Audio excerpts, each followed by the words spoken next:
그런즉 내 하나님 여호와를 사랑하여 그가 주신 책무와 법도와 규례와 명령을 항상 지키라. 너희의 자녀는 알지도 못하고 보지도 못하였으나 너희가 오늘날 기억할 것은 너희의 하나님 여호와의 교훈과 그의 위엄과 그의 강한 손과 표심팔과 애굽에서 그 왕 바로와 그 전국에 행하신 이적과 기사와 또 여호와께서 애굽 군대와 그 말과 그 병거에 행하신 일, 곧 그들이 너희를 뒤쫓을 때에 홍해 물로 그들을 덮어 멸하사 오늘까지 이른 것과 또 너희가 이곳에 이르기까지 광야에서 너희에게 행하신 일과 르우벤 자손 엘리압의 아들 다단과 아비람에게 하신 일, 곧 땅이 입을 벌려서 그들과 그들의 가족과 그들의 장막과 그들을 따르는 온 이스라엘의 한가운데서 모든 것을 삼키게 하신 일이라. 너희가 여호와께서 행하신 이 모든 큰 일을 너희의 눈으로 보았느니라. 그러므로 너희는 내가 오늘 너희에게 명하는 모든 명령을 지키라. 그리하면 너희가 강성할 것이요 너희가 건너가 차지할 땅에 들어가서 그것을 차지할 것이며 또 여호와께서 너희의 조상들에게 맹세하여 그들과 그들의 후손에게 주리라고 하신 땅, 곧 젖과 꿀이 흐르는 땅에서 너희의 날이 장구하리라. 내가 들어가 차지하려는 땅은 내가 나온 애굽 땅과 같지 아니하니 거기에서는 너희가 파종한 후에 발로 물대기를 채소밭에 댐과 같이 하였거니와 너희가 건너가서 차지할 땅은 산과 골짜기가 있어서 하늘에서 내리는 비를 흡수하는 땅이요 내 하나님 여호와께서 돌보아 주시는 땅이라. 연초부터 연말까지 내 하나님 여호와의 눈이 항상 그 위에 있느니라. 내가 오늘 너희에게 명하는 내 명령을 너희가 만일 청종하고 너희의 하나님 여호와를 사랑하여 마음을 다하고 뜻을 다하여 섬기면 여호와께서 너희의 땅에 이른 비 늦은 비를 적당한 때에 내리시리니 너희가 곡식과 포도주와 기름을 얻을 것이요 또 가축을 위하여 들에 풀이 나게 하시리니 내가 먹고 배부를 것이라. 너희는 스스로 삼가라. 두렵건대 마음에 미혹하여 돌이켜 다른 신들을 섬기며 그것에게 절함으로 여호와께서 너희에게 진노하사 하늘을 닫아 비를 내리지 아니하여 땅이 소산을 내지 않게 하심으로 너희가 여호와께서 주신 아름다운 땅에서 속히 멸망할까 하노라. 우리는 시간 속에서 살아가고 있습니다. 우리의 삶은. 그래서 미래를 기대하는 마음이 항상 있어요. 미래를 기대하는. 그런데 이 미래를 향한 기대가 시간이 흐르면 뭐가 됩니까? 현재가 돼요. 현재가 되고, 그리고 현재는 얼마 시간이 흐르지 않아서 바로 과거로 변해버립니다. 그러면 과거는 우리가 이제 기대가 아니고 과거는 기억을 하고 있어요. 이렇게 기대, 기억으로 흘러가는 시간 속에서 우리는 모습을 갖춰가요. 내가 모습을 갖춰가고 우리 공동체가 모습을 갖춰가요.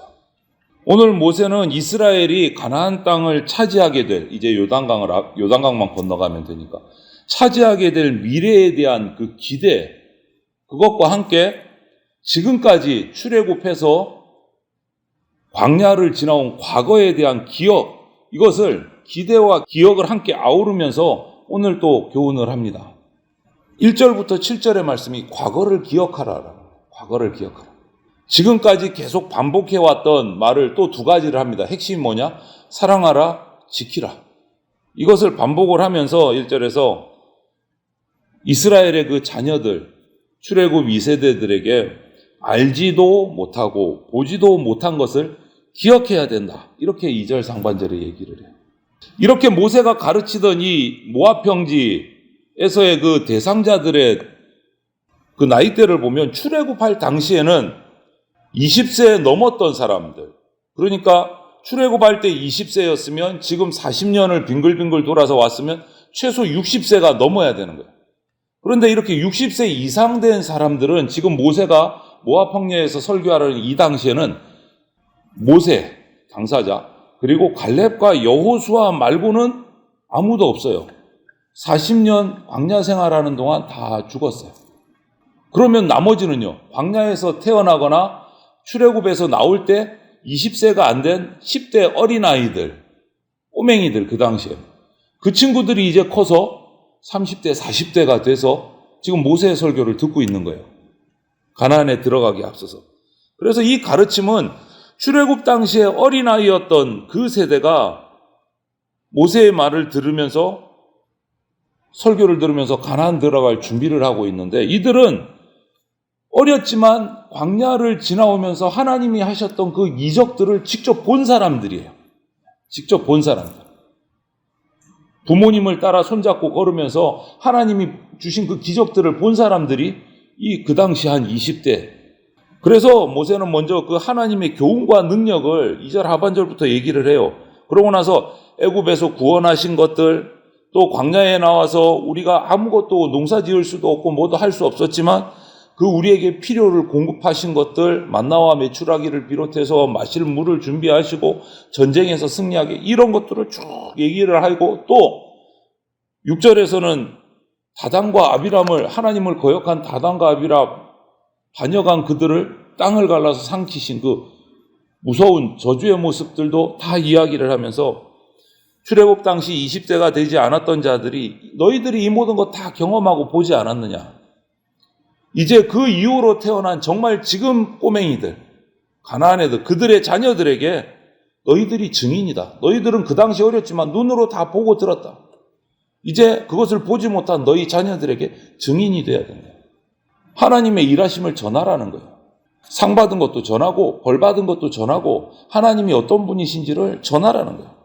그렇게 해야 너희와 너희 자녀 세대들에게 계속 전해야 가나안 땅에서 하나님을 알고 하나님을 기억하고 이 이스라엘이 하나님의 나라로서 올바르게 세워져 갈 거 아니냐. 이것에 얘기를 하는 거예요. 그래서 과거를 기억하라. 여러분, 우리도 마찬가지예요. 과거에 하나님이 내 생애에서 나의 과거에서 행하신 일들을 기억할 때 그것을 보고 내가 미래에 어떻게 살아가야 할지를 방법을 찾을 수가 있어요. 하나님이 행하신 일을 기록한 것이 뭡니까? 우리 성경 말씀이고 또 각자의 과거의 삶 속에서 하나님이 지금까지 행하신 일들, 은혜 주신 것들, 아니면 나를 회초리로 때리신 것들, 상 받은 거, 벌 받은 거 전부 다 기억하고 그것을 우리가 잊지 않고 있을 때 앞으로 어떻게 살아가야 될지를 알 수 있다. 그래서 과거를 기억하라. 벌 받은 것만 원한을 가지고 있고 반대로 상 받은 것만 좋은 것만 기억하고 그래서는 안 된다. 모든 것을 다 기억하고 있어야 앞으로 내가 어떻게 하나님 앞에서 살지를 바르게 알 수 있다. 그러므로 우리는 매일 하나님의 말씀을 묵상하고 내 삶을 돌아보면서 하나님을 발견할 수 있어야 된다. 그것이 과거를 기억하라라는 모세의 이 교훈에 합당한 행동이다. 그리고 이제 8절부터 12절을 보면 미래를 기대하라 이렇게 얘기합니다.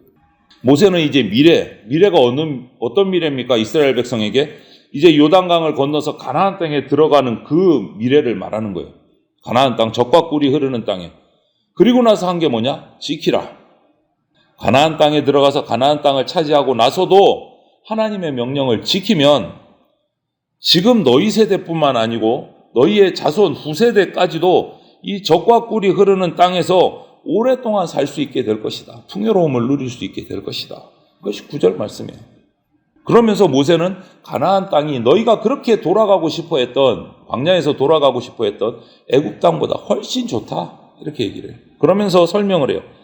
애굽은 씨를 심은 후에 파종한 후에 10절을 보니까 발로 물을 대기를 채소밭에 댐과 같이 했는데 이렇게 이게 무슨 말이냐면 애굽 땅은 나일강에서 물을 끌어들여가지고 비가 잘 오지 않으니까 물을 끌어들여가지고 농사를 지어야 됐어요. 그러니까 뭐 저수지도 만들고 댐도 만들고 막 이렇게 했어야 돼.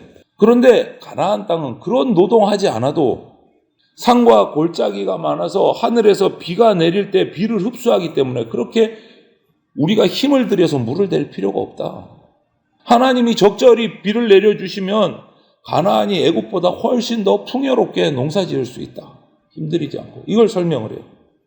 이것을 통해서 또 한 번 살펴보면서 묵상하는 것은 모세는 이스라엘이 자기 인간의 힘으로 물을 대는 삶이 아니고 하나님이 주시는 그 비를 의지하는 삶을 살아야 하고 그것이 훨씬 더 행복한 삶이다. 사실 우리 사람들의 역사를 보면 비를 의지하기보다는 자기 힘으로 뭔가 관계시설을 만들어서 저수지를 만들고 나중에는 댐을 더 크게 만들고 막 이렇게 해서 농사를 지으려는 경우들이 있어요. 어떻게든 모든 것을 우리 인간의 손, 자기 손 안에 두려고 하는 거예요. 그런데 이것이 결국은 좋은 것 같은데 세월이 지나 보면 그것이 또 우리에게는 더 힘든 일로 다가오는 어리석은 일이에요. 댐을 지으면 당장은 좋은 것 같은데 또 비가 많이 올 때는 물이 넘쳐서 홍수가 나고 잠기고 마을이 이렇다는 거예요. 여러분, 우리는 지금도 하나님이 우리 삶에 개입하시고 계시다는 것을 인정을 해야 돼요. 주님의 도우심을 구하면서 사는 법을 배워야 된다. 우리 손으로 뭔가 다 하려고 해서는 그것이 좋은 결과가 오지 않는다. 하나님이 모든 이 명령, 하나님이 주신 명령이 지혜이고 정의이고 선이기 때문에 그 명령대로 사는 것 자체가 우리에게는 복이 됩니다. 하나님 말씀대로 사는 것이 복이에요. 그래서 순종과 축복은 별개가 아니에요. 붙어 다녀요. 순종과 축복은 붙어 다닌다. 그래서 모세는 이렇게 미래에 관한 기대를 얘기하면서 13절부터 17절에 다시 한 번 더 당부를 하고 경고를 합니다. 하나님의 명령을 청종하고 하나님을 사랑하고 섬기라. 이걸 다시 한 번 당부하는 거예요. 13절 17절에서. 그렇게 할 때 하나님께서 이른 비도 주시고 늦은 비도 주시고 적당할 때 내려주셔서 곡식도 포도도 포도주도 기름도 가축들이 먹을 풀도 다 풍성하게 해 주실 것이다. 순종하라. 하나님의 말씀을 순종하라. 이렇게 당부를 해요. 이렇게 말하는 이유가 가나안의 족속들이 가장 섬기는 신들 중에 가장 최고가 누구였냐면 바알이었어요. 바알. 그들은 이 바알을 비를 내리고 생명을 주는 신이라고 믿고 우상을 섬겼어요. 그런데 모세가 이 말을 하는 이유가 뭡니까?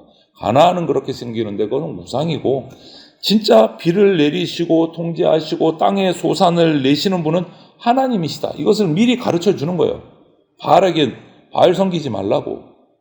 만물을 통치하시는 하나님이 말씀에 순종하는 자에게는 풍성한 삶을 약속하시고 말씀을 거역하는 자에게는 흉년과 파멸을 경고하시는 거예요. 아무리 하나님이 약속하신 아름다운 땅에 들어가서 살게 되더라도 하나님을 반역하면 그 땅은 낙원, 적과 꿀이 흐르는 땅이 아니고 파멸의 불모지가 되어버린다. 이렇게 얘기하죠. 여러분, 역사 속에서 안타깝지만 증명이 됐어요. 지금 이스라엘이 살고 있는 땅이 가나안 땅이란 말이에요. 그 땅이 적과 꿀이 흐르는 땅입니까 지금? 가보신 분은 아시겠지만 저도 가봤지만 적과 꿀이 흐르는 땅이 아니요, 메말라 있는 광야와 같은 땅이에요. 왜 그렇게 됐을까요? 하나님을 거역했기 때문에. 물이 귀한 땅이 돼버렸고 메마른 땅이 돼버렸어요. 말 그대로 말씀대로 이루어지는 거예요. 우리 삶의 복과 화가 하나님의 주권에 달려있다. 이것을 우리가 잊지 말아야 돼요. 하나님의 주권에 달려있다. 아무리 좋은 환경인 것 같고 여기가 적과 꿀이 흐르는 땅 같지만 하나님의 말씀을 거역하는 순간 그곳은 그 일은 불모지가 되어버립니다. 파멸의 땅이 되어버린다. 이것을 꼭 기억해야 돼요. 우리는 과거에 하나님이 행하신 일들을 성경을 통해서 알고 또 내가 거쳐온 여러분이 거쳐온 과거의 삶들을 통해서 압니다. 하나님이 나에게 어떤 일을 해주셨는지 어떤 상을 주셨는지 어떤 벌을 주셨는지 너무 잘 알아요. 그런데 미래를 기대할 때는 하나님을 쏙 빼놓고 자기의 상상으로 미래를 막 계획을 해요. 이러면 잘못된 거 아니에요? 과거에 나에게 주신 상과 벌들, 일들을 기억하면서 내 미래도 하나님과 함께 하나님께 맡기고 순종하려고 계획을 해야 돼요. 내 능력으로 내가 뭔가 해보겠다. 이것은 어리석은 태도입니다. 그 누구도 미래를 자기 계획대로 만들어갈 수는 없습니다. 상상은 할 수 있지만 그렇게 되지 못한다. 우리는 이제까지 신실하게 함께 해주신 주님, 그 주님을 바라보면서 주님께 미래를 맡기고 주님의 역사를 기대하면서 주님과 함께 동행해야 돼요. 우리가 주도하는 삶보다 내가 주인이 되는 삶보다 하나님이 주인이 되어서 이끌어주시는 삶이 훨씬 더 복된 삶이고 놀라운 삶이다. 이것을 우리가 잊지 말아야 돼요. 하나님의 백성이라고 우리는 말하잖아요. 나는 하나님의 백성이야. 하나님의 자녀야. 그러면 당연히 누구와 함께 살아가야 되는 겁니까? 하나님과 함께 살아가는 게 당연한 거죠. 하나님이 필요 없을 정도로 풍요로운 것들이 나에게 막 가득 찬다. 이것은 복이 아닙니다. 저주가 될 수 있습니다. 이거 기억해야 돼요. 그래서 저는 이 말씀 묵상하면서 이런 생각이 들었어요. 매 순간순간마다 하나님을 바라봐야만 하는 그 긴장이 나를 하나님 백성답게 만들어가는구나. 이런 생각을 했어요. 순간순간마다 하나님을 바라보고 기도해야만 평안해진다. 그것이 나를 하나님 백성으로 흔들리지 않게 세워가는 거다. 나쁜 긴장이 아닌 거예요. 행복한 긴장인 거지.